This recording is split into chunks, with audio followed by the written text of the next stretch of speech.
Okay. All right, we are rolling.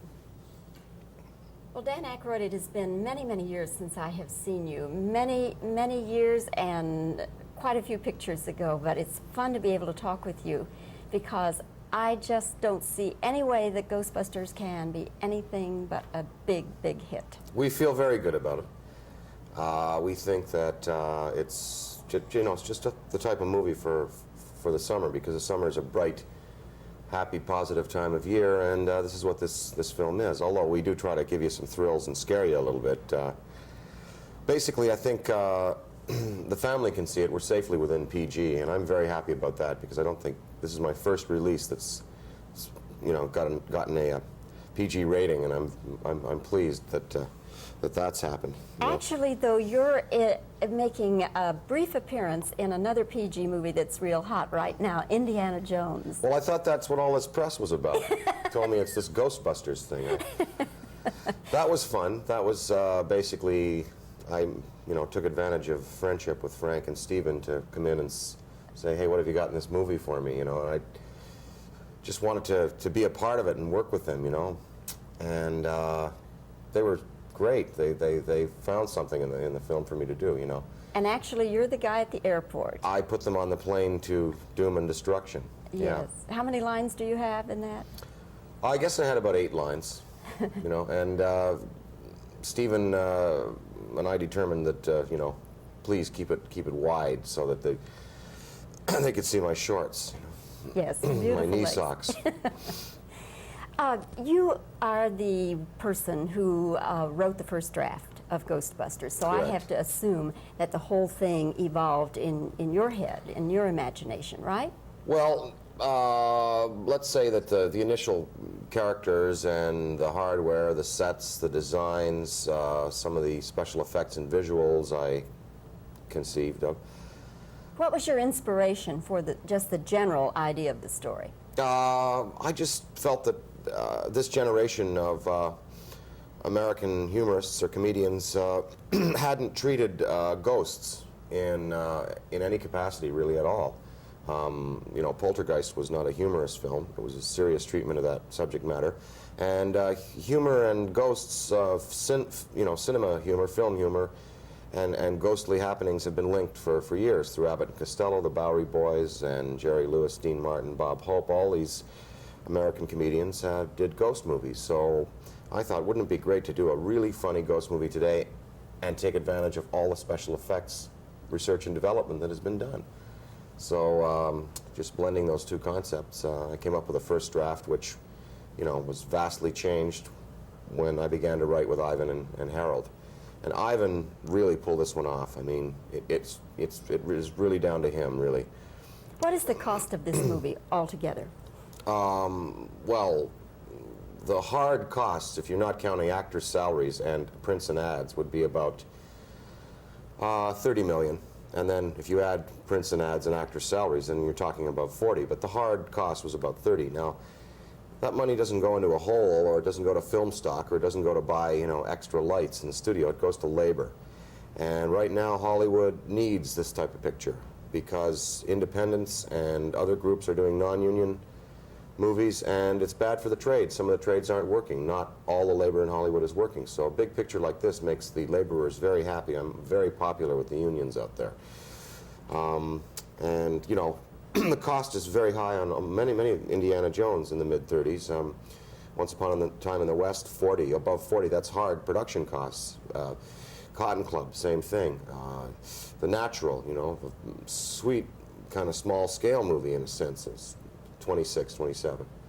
Well, I think that you're going to make many times over the hard cost of the film. I always hope that when I go into these things, I don't look to make money myself. I mean, if there's some gravy at the far end of the line, for me, then that's fine and dandy. But I don't worry about that. I want the studio to make money. They've hired me, contracted my company to produce an entertainment for them, and my job is to produce something that comes back and gets them their money back. So as long as Columbia gets their yield back, that's fine with me. Dan, I want to ask you, this book, Wired, Bob Woodward, did he talk to you ever before he wrote that book? He spoke with me about an hour and a half, and there's things in there that I don't remember saying to him that And first of all, the book, I've skimmed through excerpts of it. It's really pulpy and trashy. It's not well written at all. And Bob Woodward, he was a man with a very respectable career. All the President's Men, The Brethren, and his research and newspaper work. And then all of a sudden he does a book called The Short Life and Fast Times of John Belushi. What a kind of a cheap, you know, he's just stepping down into that seedy world, and I think he's really avoided many issues in the book. He certainly has avoided the issue of what a fun bag John was, what a great guy he was, what a warm, humorous, really, you know, concerned and bright, educated, well-read individual this guy was. I mean, how did he get to be so successful? He was smart, you know. It wasn't just, you know, he wasn't just given this this break, and you know, he had to work for what he had, and Woodward completely skirts that, and it's a depressing, sordid, tragic book. He jumps around the issue of the police probe and the fact that some of the people that were purveying drugs to John were friends of police force members in Los Angeles. And this is something that he wimped out on, and I have heard that he really didn't write most of the book, that it was John Anderson, his researcher, who put down most of the material on paper. And for my part, I just think it's very depressing summer reading, you know. Dan, what are your feelings about Kathy? Do you think that she should be brought back, or what are your feelings about that? I have no vindictiveness there at all. I just, I think she should have been, you know, maybe retained in L.A., but now that she's away in Canada, I mean, I don't think there's any way that an extradition can go down. And the fact of the matter is that John he shouldn't have been hanging out with those people, you know. And I don't know that she can be faulted. I really don't know that she can be faulted. He was definitely the captain of his own ship, and he just got in a little too deep. That's what it was. And he was in bad health anyway. He had enlarged heart, and he was smoking too much, and you know, so this little kicker she gave him, you know, it just pushed the whole thing over the edge. But she was definitely weak people, you know, and some of the other vermin that were around were terrible. But the fact of the matter is, at the end, John was controlling them all and telling them all what to do, you know. I mean, that's the way he was. He was very powerful. He could get you to do anything, and he could do anything he wanted against, you know, your will. And he didn't take scolding very well. And it was hard for me to be around him for that last little while, because he wouldn't listen to me, and I couldn't discipline him, and I couldn't share in these activities.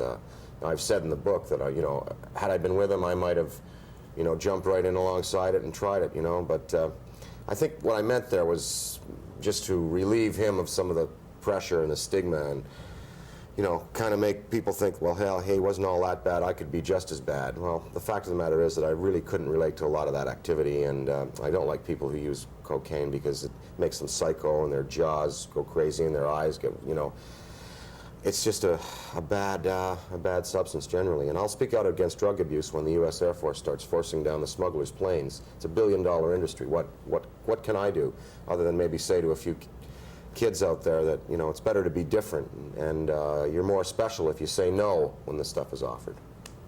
Okay. Well, Dan, wonderful to talk with you again. Enjoyed the visit very, very much. And congratulations on Ghostbusters. It's just one whale of a trip. I loved it. I loved it. Okay. Great entertainment. Glad you liked it. And we'll look forward to seeing you again, whenever that might be. Well, we hope so. Okay. Thank you, Bobbie. Dan.